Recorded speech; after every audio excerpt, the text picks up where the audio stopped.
AP EAP set counselling అనేది ఈ నెల 15వ తారీఖు నుంచి స్టార్ట్ కాబోతుంది. దానికి సంబంధించిన షెడ్యూల్ అనేది త్వరలో ఈ ప్రభుత్వం తరపున ఎడ్యుకేషన్ డిపార్ట్మెంట్ ఏదైతే ఉంటుందో వాళ్ళు రిలీజ్ చేయదలిచారు.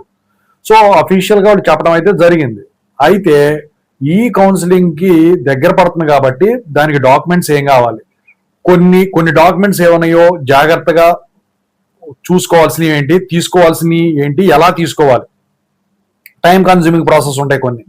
సో వాటి గురించి చెప్తానండి. ముందుగా అయితే ఇంతవరకు ఈ ఛానల్ సబ్స్క్రైబ్ చేసుకున్న వాళ్ళు ఎవరైనా ఉంటే సబ్స్క్రైబ్ చేసుకుని వీడియో లైక్ చేసి షేర్ చేయండి. మీకైనా నాతో మాట్లాడాలంటే కాల్ మీ 4 ద్వారా కాల్ చేయండి. ఇక Telugu engineering education Telegram WhatsApp ఛానల్లో జాయిన్ అవ్వండి. ఈ వీడియో హైప్ ఉంది.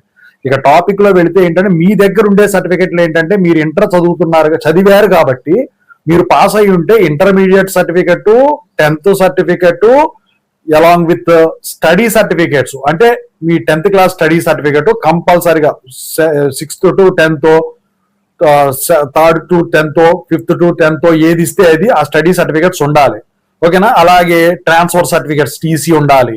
ఇక ఇంటర్మీడియట్ స్టడీ సర్టిఫికెట్స్ ఉండాలి. అయితే ఒకవేళ 10th గనక ప్రైవేట్ గనక చదివినట్టయితే మీరు స్కూల్కి వెళ్లకుండా ఏదో గవర్నమెంట్ స్కూల్ తరఫున మీరు అటెండ్ అయి ఉంటారు కాబట్టి మరి మీకు స్టడీ సర్టిఫికెట్లు ఉండవు కాబట్టి మీరు రెసిడెన్స్ సర్టిఫికెట్ తీసుకెళ్తే సరిపోతుందండి. రెసిడెన్స్ సర్టిఫికెట్ ఎంఆర్ఓ ఆఫీసులు ఇస్తారు. మీ సేవాకి వెళ్తే వాళ్ళు రాసి ఇచ్చేస్తారు. అది ఫిల్అప్ చేపిస్తారు. ఎమ్మటే 1-2 రోజుల్లో మీకు వాళ్ళు సైన్ చేసి స్టాంప్ వేసి ఇస్తారు. రాసి ఇచ్చేది అది రెసిడెన్స్ సర్టిఫికెట్.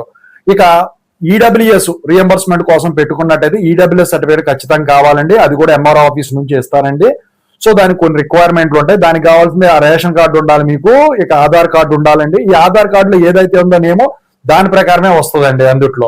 ఇక క్యాస్ట్ సర్టిఫికేట్ కంపల్సరీ కావాల్సిందే ఈడబ్ల్యూఎస్ వాళ్ళకు, మ్యావులు వాళ్ళకైనా.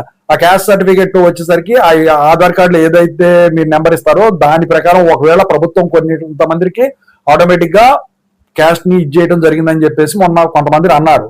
అయితే ఒకవేళ ఆటోమేటిక్ అయి ఉంటే మాత్రం ఆటోమేటిక్ మీ క్యాస్ట్ సర్టిఫికేట్ అనేది వచ్చేస్తుంది. లేదంటే మీరు క్యాస్ట్ సర్టిఫికేట్ అనేది మీ సేవ పోతే వాళ్ళు ఇస్తారు. ఇక తర్వాత వచ్చేసరికి ఇవన్నీ మీకు కావాల్సినవి. ఇక ఇన్కమ్ సర్టిఫికేట్ కంపల్సరీ కావాలి. ఇన్కమ్ సర్టిఫికేట్ కూడా మీరు తీసుకోవాల్సి ఉంటుందండి. అది కూడా ఎంఆర్ ఆఫీస్ లోనే ఇస్తారు. ఈ ఎంఆర్ ఆఫీస్ లో జరిగే నేటివిటీ రెసిడెన్స్ అన్న ఒకటే కది. ఓకేనా? సో ఇది అయిపోయిన తర్వాత ఇంకా మీ దగ్గర లేనివి ఇవి కదా. సో ఇవి కాకుండా మీరు కొన్ని తీసుకోవాల్సినవి ఉంటాయి. అవి ఏంటంటే ఇప్పుడు వచ్చేసరికి మీరు గనక ఈ ఎంసెట్ గనక రాసి క్వాలిఫై అయినట్టయితే ఎఫ్సెట్, సో దాని ర్యాంక్ కార్డు కావాలి. ఓకేనా? హాల్ టికెట్ కావాలి. ఇక ఇవి దానికి యాడ్ చేయాల్సి ఉంటుంది. ఇవి కాకుండా 2 పాస్పోర్ట్ సైజ్ ఫోటోలు వాళ్ళు ఎన్ని అడిగితే అన్ని. ఇక వాటి జిరాక్స్ సెట్లు అన్నిటివి ఇప్పుడు వరకు చెప్పిన ఫస్ట్ నుంచి చెప్పిన వరకు అన్నిటి జిరాక్స్ సెట్లు ఒరిజినల్స్ మీ దగ్గర ఉండాలి. జిరాక్స్ అక్కడ సబ్మిట్ చేయాలి. సో ఇవన్నీ కూడా మీరు తీసుకొని కౌన్సిలింగ్ కి వెళ్లాల్సి ఉంటుందండి. ర్యాంక్ కార్డు కంపల్సరీగా కావాల్సిందే. ఓకేనా? ఓవరాల్ గా అయితే వాళ్ళు నెంబర్స్ వైజ్ గా ఈ ర్యాంక్ నుంచి ఈ ర్యాంక్ వరకు ఇన్ని రోజులు అని చెప్పేసి వాళ్ళు ఈ డేట్ కి అని చెప్పేసి పిలవడం అయితే జరుగుతుంది. మీకు అర్థమైపోద్ది. మళ్ళీ ఒక వీడియో నేను చేస్తాను, షార్ట్ పరంగా అయినా కానివ్వండి, వీడియో పరంగా అయినా కానివ్వండి. ఓకేనా? సో ఇదండి ఓవరాల్ గా అయితే. ఏ చిన్న మిస్టేక్ ఉన్నా మీరు ఇబ్బంది పడతారు. ఆధార్ కార్డులో మీ సర్టిఫికెట్ లో సేమ్ నేమ్ ఉండాలి, సేమ్ డేట్ ఆఫ్ బర్త్ ఉండాలి. ఓకేనా?